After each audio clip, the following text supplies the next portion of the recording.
10h51, Manhã Bandeirantes de volta. E agora o nosso contato é com o Andrés Ruiz, do AgroMais, que é o canal especializado do Grupo Bandeirantes de Comunicação.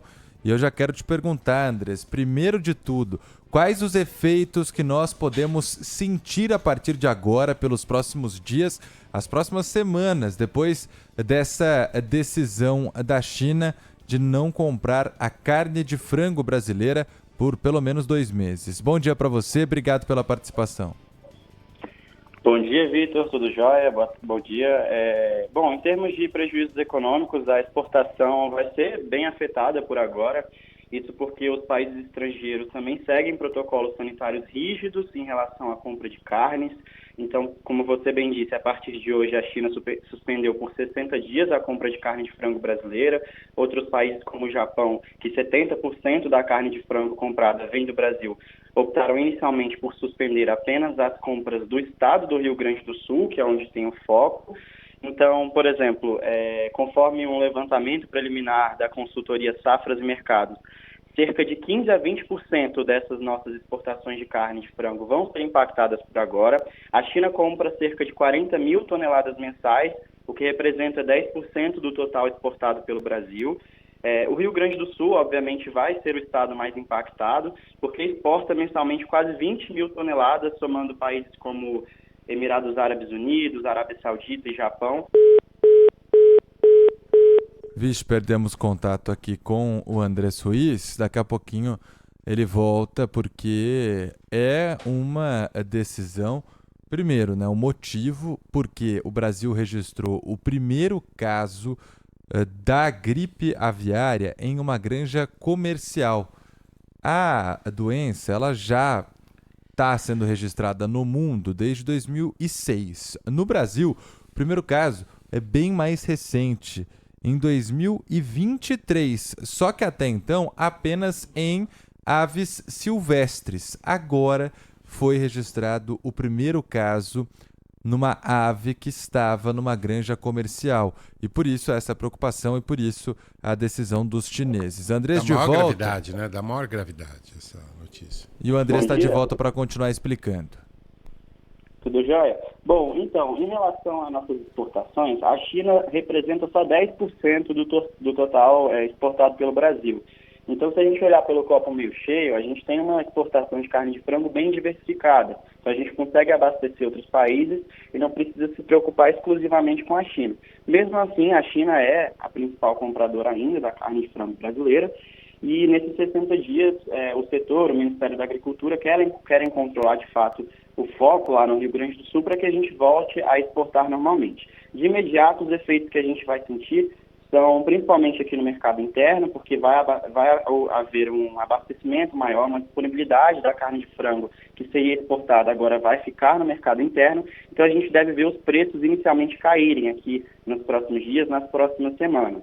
Em relação às exportações, outros países, né, como o Japão, que 70% da carne de frango comprada vem do Brasil, eles vão suspender principalmente, inicialmente, a compra do estado do Rio Grande do Sul. Então, não vai haver um impacto nacional. O Paraná é o maior exportador da carne de frango brasileira. E em relação a riscos de contaminação em seres humanos, ainda é bem baixo, porque é maior para o produtor do campo, que mexe com esses animais contaminados. Existem poucos registros desse vírus em humanos no mundo, e ele não pode ser transmitido pela carne de frango e nem pelos ovos. O próprio Ministério da Agricultura comunica isso, que as pessoas podem continuar comprando e consumindo frango e ovo com tranquilidade. Isso é muito importante ser comunicado, porque para não haver pânico, né, de fato, na população. Então, em relação a impactos comerciais, são esses. As nossas exportações vão ser, sim, afetadas por agora, nos próximos dias, até nos próximos 2 meses.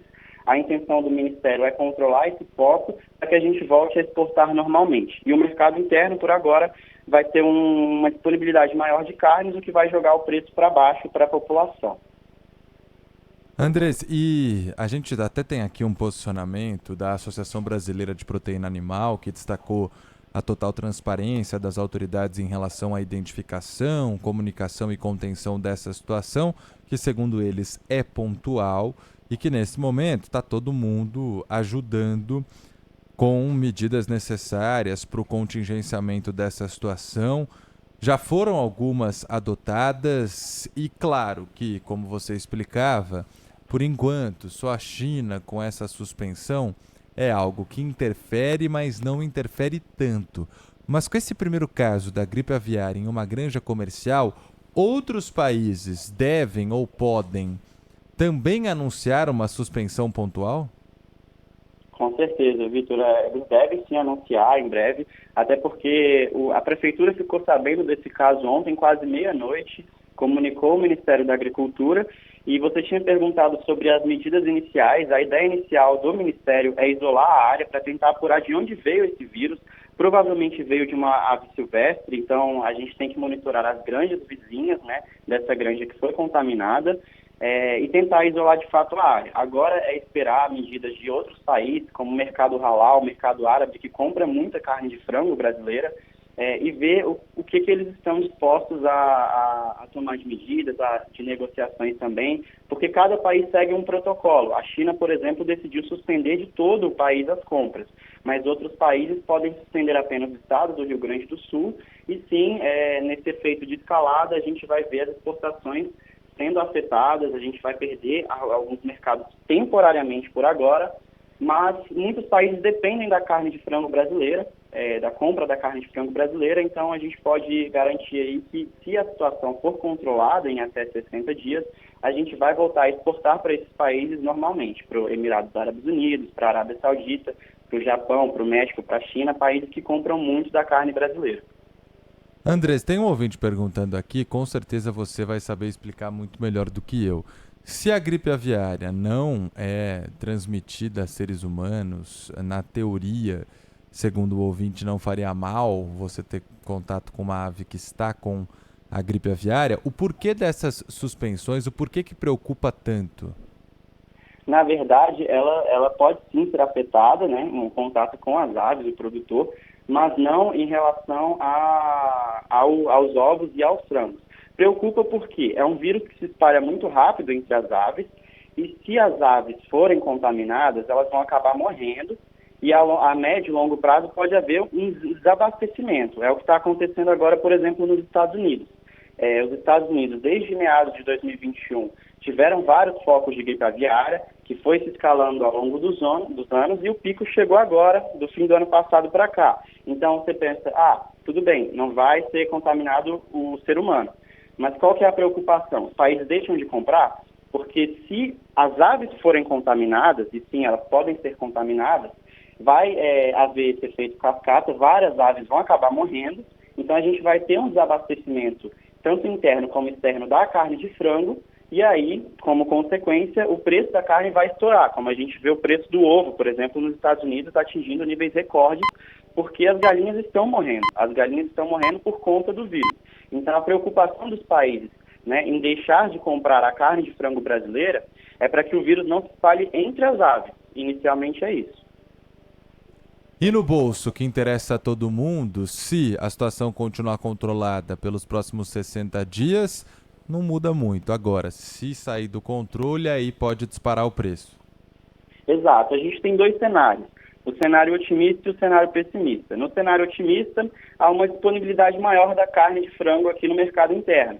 Porque, como eu falei, se a gente perder esse mercado, as associações vão ter que, os produtores vão ter que vender aqui, eles não podem ficar sem vender a carne. E como a carne não tem problema, né, de ser comercializada, a gente vai ver esses 15% a 20% de exportações que a gente vai perder, vão vir tudo agora para o mercado interno. Então, tendo maior oferta aqui dentro do mercado interno, dentro do país, os preços vão baixar, e isso é um cenário positivo a curto prazo. Mas a médio e longo prazo, se a doença não for contaminada, como você falou, corre sim o risco de desabastecimento. Então a gente estaria produzindo aí menos carne se esse vírus se espalhar para outros estados também produtores, como São Paulo, Paraná e Santa Catarina. Aí sim voltaria a fazer o preço da carne subir. Dá para estimar o prejuízo do Brasil nessas exportações ou ainda é muito cedo? Bom, no ano passado a gente exportou quase 5 milhões de toneladas de carne de frango, que geraram uma receita aí de aproximadamente 8 bilhões de dólares para o setor. Se a gente fizer um cálculo aí nesses próximos meses, vão ser milhões de reais de fato perdidos. Eu ainda não tenho esse número em relação a reais, dólar, do impacto de receita de fato, mas a estimativa é que cerca de 40, 50 mil toneladas mensais, no mínimo, sejam suspendidas agora de vendas, né, para o mercado externo. Andrés Ruiz, do Agromais, participou com a gente aqui para explicar tudo o que acontece a partir de agora com essa suspensão por parte da China da compra do frango brasileiro. Valeu, Andrés. Bom trabalho por aí. Bom fim de semana também. Eu que agradeço, Vitor. Obrigado. Bom fim de semana para vocês. Muito obrigado. Bom fim de semana.